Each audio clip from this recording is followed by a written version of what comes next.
I always have a torch in my pocket these days. I found a small LED one at an electronics store for a couple of bucks, and I keep it on me at all times. It's actually really bright, despite the size. I bought 5. The other 4 are placed in strategic locations around my house, so I can get to any of them quickly if need be. I won't be caught in the dark again, you see. It's bad enough that I see her every time I close my eyes. I don't think I could handle seeing her again with my eyes open. But I digress. Perhaps this would be better told from the start. I used to work in an office building in town for the public counter service of a government department that shall remain unnamed. The work was fine. It basically involved taking and checking applications, talking to the public about different services that our department provided, that sort of thing. Nothing out of the ordinary with the work, or my colleagues, who I got on very well with. The building, however, to look at it from the outside, you wouldn't think that it was any different from any of the surrounding office buildings. 12 stories tall, very square, flat sides, etc. Nothing ostentatious. It was just a simple office building, like hundreds of others in my city. The building was slightly older than the surrounding ones, built in the 1980s, I think. There was the occasional draft, and the lights would flicker now and again, but no major problems. There were 4 elevators, one of which always seemed to be out of order. They'd fix one, and then another would inexplicably break. There was something with the electrics that would cause the doors to slam shut without warning sometimes, and they would occasionally drop slightly when you got in them. Nothing serious enough for the building owners to actually do anything about, but enough to be more than an annoyance. The lifts used to give me the giblies, even before all of this. I used to take the stairs a lot. There were 2 stairwells, one on either side of the building. Both of them were fairly narrow. So if you were coming up and you met someone coming down, then you'd either need to wait in the stairwell bit by the doors into the different levels, or turn sideways and let them squeeze past. They tended to get a bit clogged if there was an evacuation for a fire alarm or something. But I was only on the 3rd floor, so it didn't take too long for me to get from there to the ground. Or vice versa. The stairwells were windowless. Plain cement with pale yellow lights illuminating them, but fairly dimly. I think the building's owners used crappy energy-saving bulbs to try and save some money.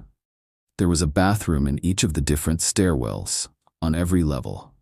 Men's room in one stairwell, ladies in the other. The building managers installed combination locks on all of those doors after there was a peeping Tom incident in the ladies one day, so only people who worked in the building could get in.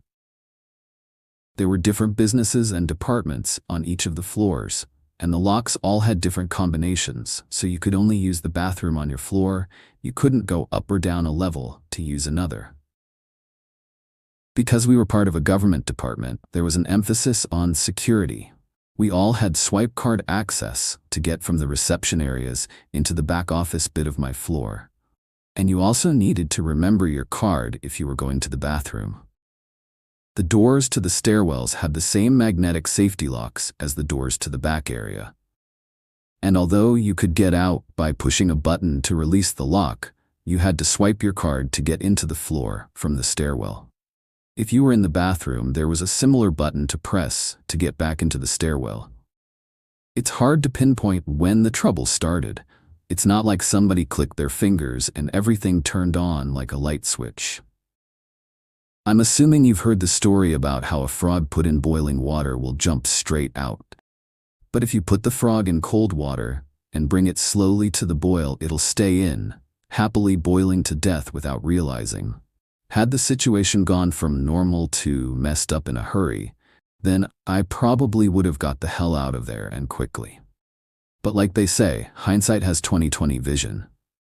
There was an imbalance of girls to guys who worked at my office, so I quite often had the men's room to myself. Nothing like being able to go in peace, you know?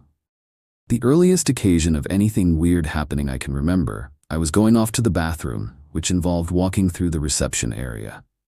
I pressed the button to let me into the stairwell and was in the stairwell, keying in the code to let me into the men's, and the stairwell door shut behind me. There was nothing out of the ordinary in this. The door was on one of those hinges which makes it close automatically. What was weird was that the second that door shut, I got a shiver up my spine. Everything was suddenly quiet, almost oppressively silent. The noise of the radio and the people in the waiting room had been completely cut off when the door shut, when normally you could hear things even when in the bathroom. I didn't think too much of it at the time, but I didn't take my time as I normally might have. I got in, did what I needed to, and got out of there quickly.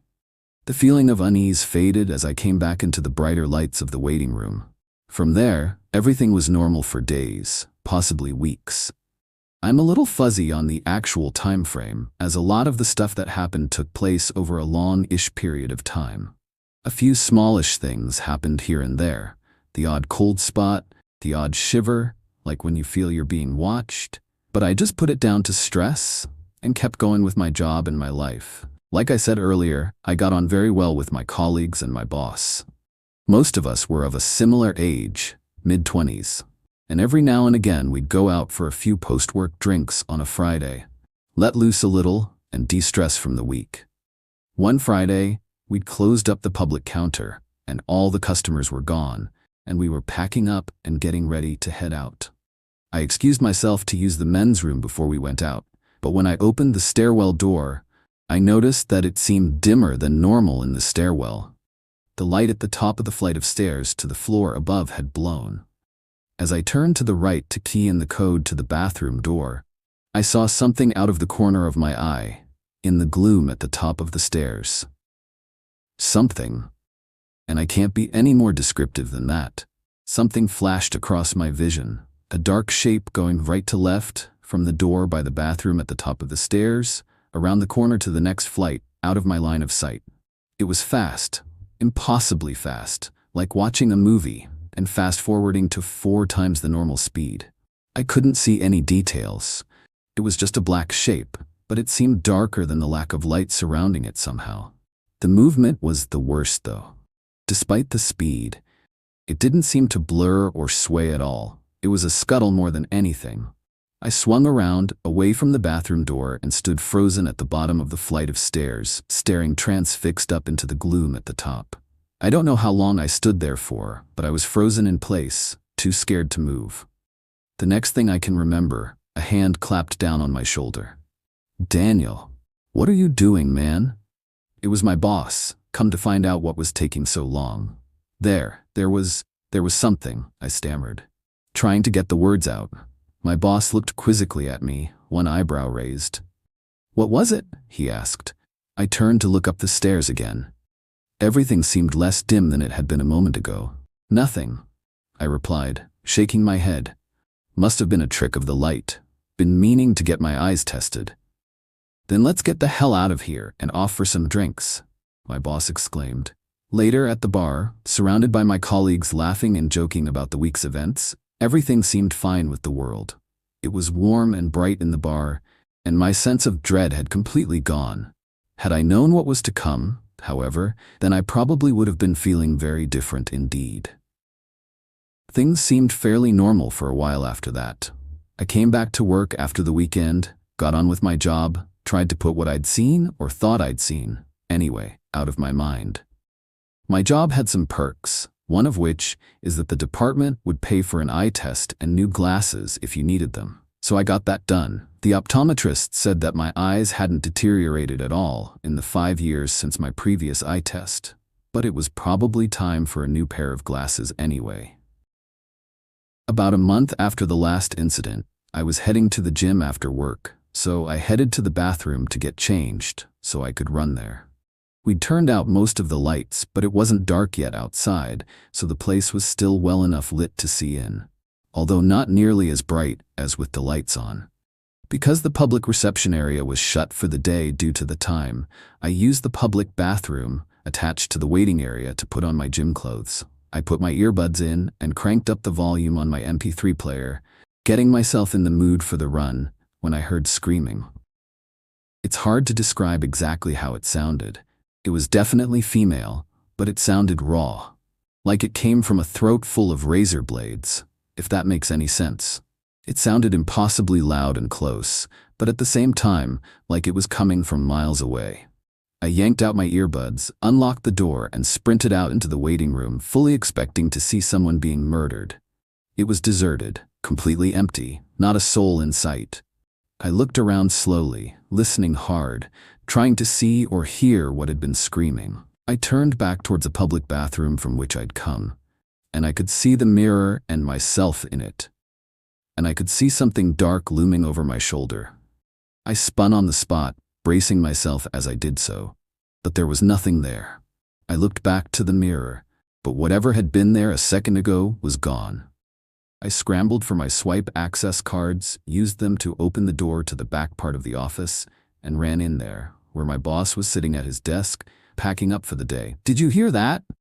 I half shouted. He looked confused. "Hear what?" "I heard someone screaming," I replied. He got up quickly and we walked into the waiting room, both listening hard. After a minute, he turned to me. "I didn't hear anything, Dan," he said. "Are you okay? You've seemed a little off lately." To his credit, my boss looked genuinely concerned. He was easily the best manager we'd ever had and really looked after all of his staff. "If you need some time off, just let me know. You have plenty of leave saved up." He left the offer hanging. I don't know," I replied. "I'll let you know." I turned and headed for the lifts. The sense of unease and dread I had felt was back, and much harder to shake this time. What the hell was I seeing or hearing, and what the hell could I do about it? Like I said earlier, had this stuff happened all at the same time, I probably would have bailed on my job and tried to find somewhere else. For God knows what reason, though, I decided to stick it out, see if things would get better. Benefits of hindsight, right? Things started getting worse from there. I'd get chills walking through parts of the office or while sitting at my desk. I put in requests to the property service to have the air conditioning looked at, and everything came back as normal.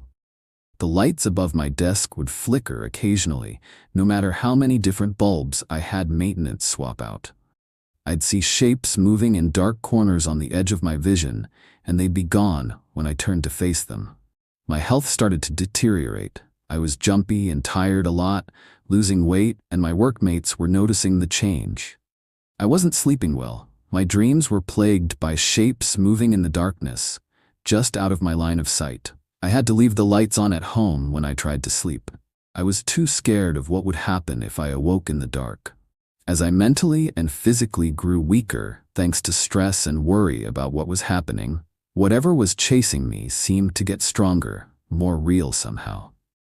I started noticing details in the darkness. Long, lank black hair, for example, nothing clear or corporeal enough for me to be able to give a real idea of an appearance, but enough to make me shudder, thinking about possibilities. More than once, I felt the brush of impossibly cold fingers across my shoulder, turning to find nobody there. I almost quit several times. Thinking back now, I don't know why the hell I didn't just up and leave. I think I might have stayed out of a sense of misguided pride. I wanted to show I was tougher than whatever was tormenting me, or at least to find out why it was only targeting me. Nobody else had any issues at all, and they couldn't understand my misgivings about being alone when I was at work now. I did try to look into the building's history, but everything came up a blank. No skeletons in the closet, no suicides, absolutely nothing out of the ordinary at all. It made no sense, damn it. Everything was about to come to a head, however, as we neared the Christmas season. One of the traditions of the workplace was a team photo every year. We would all get dressed up in our best to have the photo professionally taken, and then the photo would be blown up and hung out back. This year, though, they didn't hang the photo. The day came and went as normal. We lined up together and had the photo taken. The photographer left, and we went about our day as normal. A week went by, and I came into work one morning to find the team surrounding my boss's desk, looking at something on it. As I entered, the team looked up from what was on the desk as one, and all looked towards me at the same time. Something was wrong, I could tell. Some of their faces showed puzzlement, some showed confusion, and more than a few showed some fear. Without a word, they filed away from the desk and went off to their own stations, with my boss beckoning to me to come over. On his desk was an A3-sized photo, the team photo. He gestured for me to take a look, and I did, naturally seeking myself out from the bunch. I had been sitting in a chair at the front row, so it was fairly easy to find myself. But when I did, everything went cold. "What the hell is with this, Dan?" my boss asked, his voice quavering slightly. Whereas everyone else in the photo was completely normal and smiling brightly, my face was almost indescribable. When the photo had been taken, I was smiling like everyone else. But here it looked like you were looking at my face through a fishbowl. I was distorted, stretched out. I looked in pain, my mouth stretched much wider than it would naturally go, eyes slightly crazed. And that wasn't even the worst part. There was something standing behind me. Again, to the eye it was nothing more distinct than a dark shape. No details could be made out, but the way it loomed over me, it was menacing, malevolent even. The hair on the back of my neck rose as I looked at the photo. I don't have a clue, Norm. Something up with the camera lens, maybe? I had considered telling him the truth, that there was something that seemed to be after me. But that's a good way to end up as the crazy guy in the office. As things were, I wasn't even completely sure that I wasn't already the crazy guy. The photo went in the bin. The next day, I found myself posted to a different part of the office, the banking room. For security purposes, the banking room was completely internal and windowless, with swipe card access in from the back area of the office. Once inside, the doors would lock magnetically, and you had to push a button on the wall in order to release the locks to get out. My boss thought some time away from the counter would do me some good, and he'd arranged for an appointment with work-provided counseling services for me. An hour or so into the day, I felt a chill settle into the room. I looked at the thermostat on the wall and was surprised to see it unchanged. Then, the lights began to flicker. They flicked on and off again. I spun on my chair, looking for a cause, but finding none. I spun back towards the desk and came face to face with a nightmare. The dark shape was on the desk. I recoiled in horror, pushing my chair back to the opposite wall, trying to put some distance between myself and it, but the room was small, and I hit the shelves lining the wall behind me, tumbling to the floor as I did so. For the first time ever, I could clearly see detail in the darkness, which would seem to solidify for a split second after the lights flickered off, and then fade in the light when they came back on again. The figure was a girl. At least, it was the semblance of a girl. She could have been anywhere between 16 and 50.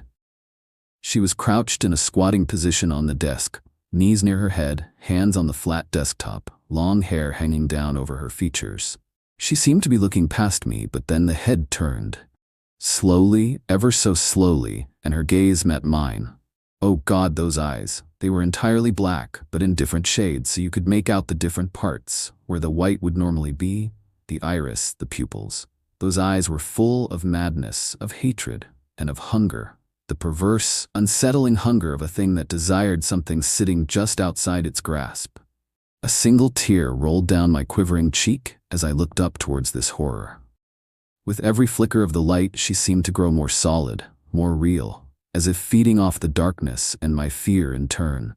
Her grin crept slowly, hungrily across her face, impossibly wide, and the eyes grew more crazed and vicious and larger in turn. She opened her mouth, baring long, sharp teeth, and looked as if she was trying to say something, but all that came from her throat was a hungry, dangerous growl, like nails on a chalkboard. I tried to call out in turn, but nothing came from my throat. Nothing except a pathetic, frightened whimper. Without taking my gaze from that nightmarish face, I struggled to get my feet under me. I didn't dare look away, for fear she would be upon me. I'd seen how fast this thing could move in the darkness.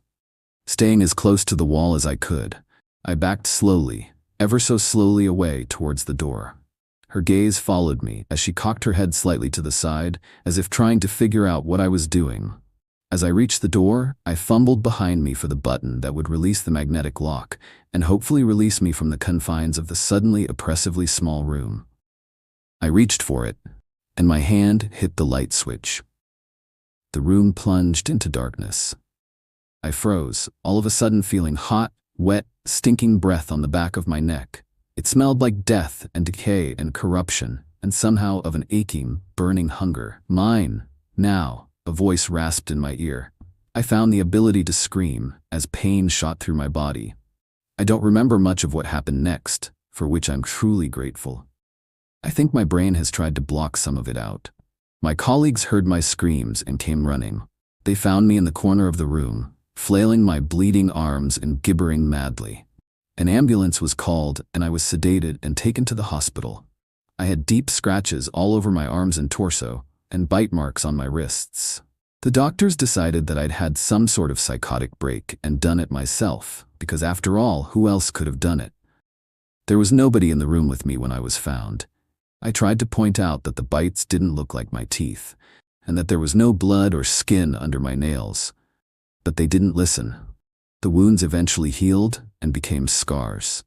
My boss, good guy that he is, arranged for me to work for a separate part of the department, one in the brand new, well-lit building. I remained in touch with some of my former workmates, although some of them now regarded me, perhaps not too wrongly of them, as a freak. Since that day, I've never let myself be in the dark without at least some form of illumination. Most of the time, I'll stay in brightly lit rooms or outside in the sunshine. She can't get to me in the light, and although she's strong, she's not yet strong enough to come out of the darkness. I think she wants to get me, and if she managed to catch me and finish me off, then maybe she'll be strong enough to walk in the light. So you see, it's not the dark that I'm afraid of. Not at all. It's what lurks in the dark, watching, waiting. That's what terrifies me. I think that she's from somewhere beyond, somewhere behind the darkness, and was trying to get from there to here. And I think that somehow I let her in.